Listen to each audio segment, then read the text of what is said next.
আসসালামু আলাইকুম ওয়া রাহমাতুল্লাহি ওয়া বারাকাতুহু। আজকে আমরা শিখব কিভাবে ক্যানভাতে শেপ তৈরি করা যায় এবং টেক্সট ইফেক্ট দেওয়া যায়।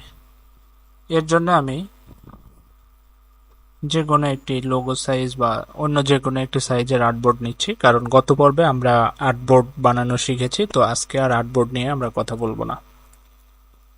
তো আজকে আমরা কিভাবে একটি শেপ তৈরি করা যায় তা নিয়ে কথা বলবো। তো প্রথমেই একটি আর্টবোর্ড সিলেক্ট করার পরে যে উইন্ডোতে নিয়ে আসবে তার বাম দিকে আপনারা দেখতে পারবেন প্রথমে এই ডিজাইন। এই ডিজাইনগুলো থেকে যে কোনো একটা ডিজাইন নিয়ে আপনি এডিট করতে পারবেন। তো আজকের পর্বে আমরা এডিট দেখাবো না, আমরা শেপ ডিজাইন দেখাবো। এখানে এলিমেন্টে আমরা ক্লিক করব। এলিমেন্টে ক্লিক করার পরে দেখবেন কয়েকটি সেগমেন্ট দেখা যাচ্ছে। এখানে দেখেন একটি শেপ লেখা আছে এবং তার আন্ডারে বেশ কিছু শেপ আছে। তো আমি এখানে সি অলে ক্লিক করি।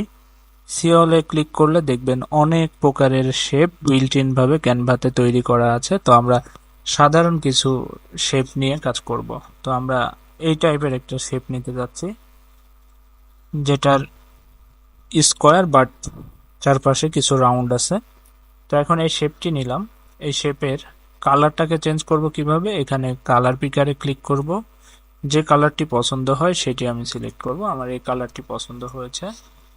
তো এখানে আমি একটি শেপ তৈরি করলাম এবং শেপের মধ্যে আমি টেক্সট অ্যাড করব।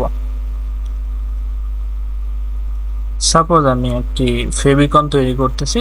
ফেভিকন কি সবাই জানেন। তো এখানে আমি এফ লিখলাম। তো সাধারণত এফ দ্বারা ফেসবুককে বোঝানো হয়। তো আমি এফ লিখলাম। এখন এই টেক্সটটাকে আমি কালার চেঞ্জ করব। তো এখানে ক্লিক করার পরে আমি টেক্সটের কালার দিয়ে দিলাম হোয়াইট। টেক্সটটাকে আমি একটু বড় করতে চাচ্ছি। প্লাস আইকনে ক্লিক করি, শেপটি একটু বড় হয়ে গেছে। তো এখন আমি এই আর্টবোর্ডটাকে চাচ্ছি একটু জুম করার জন্য। কিবোর্ডের কন্ট্রোল প্লাস বাটন এই দুটি একসাথে চাপলে একটু বড় হয়ে যাবে। আমি এটাকে সিলেক্ট করলাম। সিলেক্ট করার পরে এখানে আমি টেক্সটকে ইফেক্ট দিতে চাচ্ছি। তো এখানে ইফেক্ট দেখবেন, যখন আমরা বাইরে আর্টবোর্ডে শুধু ক্লিক করব, শুধু আর্টবোর্ডে আমরা যে কাজগুলো করতে পারবো, কালার চেঞ্জ করতে পারবো, আর্টবোর্ডে অ্যানিমেশন। যদিও আর্টবোর্ডে ফাঁকা আর্টবোর্ডে কোনো অ্যানিমেশন তৈরি করা যায় না, তো আমরা অ্যানিমেশন যদিও দেখতে পাচ্ছি কাজ করতে পারবো না।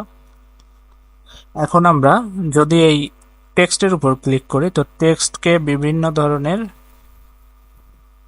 কাস্টমাইজ করার জন্য বিভিন্ন অপশন খুলে যাবে। তো আমরা আজকে যেহেতু ইফেক্ট দেওয়া শিখবো, তো ইফেক্টে ক্লিক করব। এখানে দেখবেন বেশ কিছু ইফেক্ট আছে, তো সবগুলো অ্যাপ্লাই করে দেখবেন। তো এটাতে ক্লিক করলে হালকা একটু ডপ শ্যাডো দেখতে পাবেন। দেখেন লেখার পিছনে মনে হচ্ছে একটু ভাসমান, এটা একটা ডপ শ্যাডো। আমি একটু জুম করে দেখাই। দেখেন এটা একটু ভাসমান মনে হচ্ছে। তো আমি এটা দেই।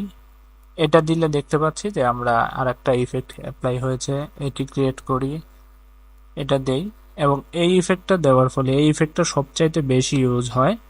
দেখবেন চারপাশে একটি স্ট্রোক চলে আসছে। তো স্ট্রোকের কালার চেঞ্জ করার জন্য আমরা ইফেক্টেই থাকবো। ইফেক্টে গিয়ে এখানে দেখতে পাচ্ছেন থিকনেস, এই যে চারপাশে যে কালো রঙের একটা স্ট্রোক তৈরি হয়েছে, স্ট্রোকটা চিকন মোটা করার অপশনকে বলা হচ্ছে থিকনেস। তো আমরা এখানে থিকনেসটা কমিয়ে বাড়িয়ে দেখব।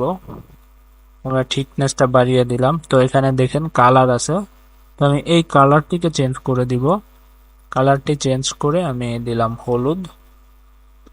তো দেখেন এই লেখাটি থিকনেস বেড়ে গেছে। তো আমি চাচ্ছি যে এটাকে আমি রিমুভ করে দিব। আবার যাব ইফেক্টে। ইফেক্টে যাওয়ার পরে এখান থেকে এই অপশনটিকে আবার ক্লিক করার পরে এখানে নানে ক্লিক করব। নান যখন ক্লিক করব কোনো ইফেক্টই আর অ্যাপ্লাই হবে না।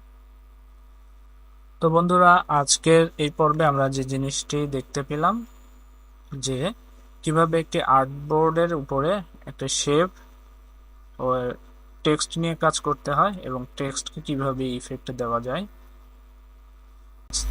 দেখা হবে পরবর্তী ভিডিওতে। সে পর্যন্ত সকলে সুস্থ থাকবেন। আল্লাহ হাফেজ।